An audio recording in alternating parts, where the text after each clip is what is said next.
Now, and since we're all spending a lot more time at home, we're probably figuring out what kind of furniture we actually need in our house as we're looking around. So my favorite DIY trick is to buy unfinished furniture online and then just stain it myself. I needed a work table that, not a desk, just something I could work from. So I ordered one and I got my hands dirty. I love this unfinished furniture because it's not a huge investment. I get to play around with my creativity. So today I'm just going to assemble and then play around with the stain to see what I like. So what I've been needing is just a really sturdy work table. I don't need a desk, I need a work table. I decided on which stains I want, and so I did the online curbside pickup from Home Depot. So they are running it out to me, which is great because it's raining and I don't feel like running in anyway.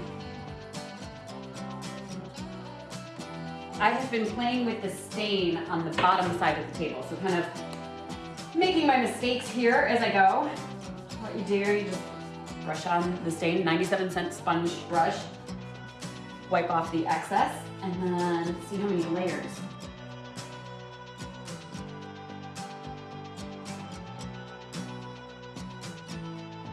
The legs are fun because they have little nooks and crannies, and sometimes the stain absorbs a little better in certain parts, but that just adds character.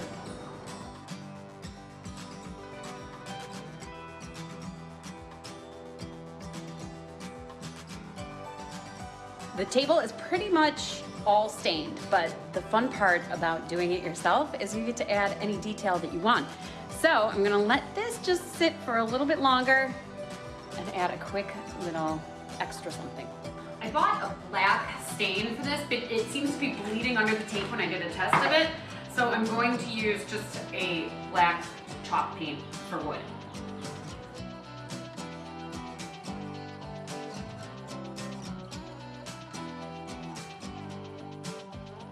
Day 2 now of the table stain. I let it dry out overnight. There you can see the stripe that I put in there.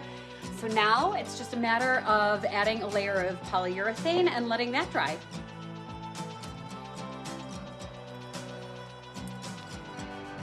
After drying for about a day, polyurethane is complete and the table is ready to go.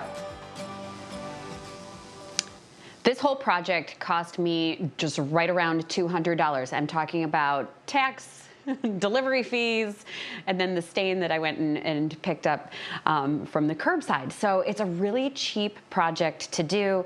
It's so easy. That line of unfinished furniture, I see it on Home Depot, I see it on Wayfair and other places. Holly, it's so great. I did this a couple of years ago with our kitchen table because the kids just take forks and stab the table. It's furniture that you don't want to make a huge investment in. Absolutely. And if you get rid of it in a couple of years or whatever, you don't feel bad. I have to say, you have a talent. I can't even hang a picture. You make it look effortless. That's a talent, and I've always told you, you have that knack. I have no expertise. well, you did a darn good job. No expertise. That table looks amazing. Thanks. All right, Maureen, thank you. I'll be texting her and calling her for tips nonstop.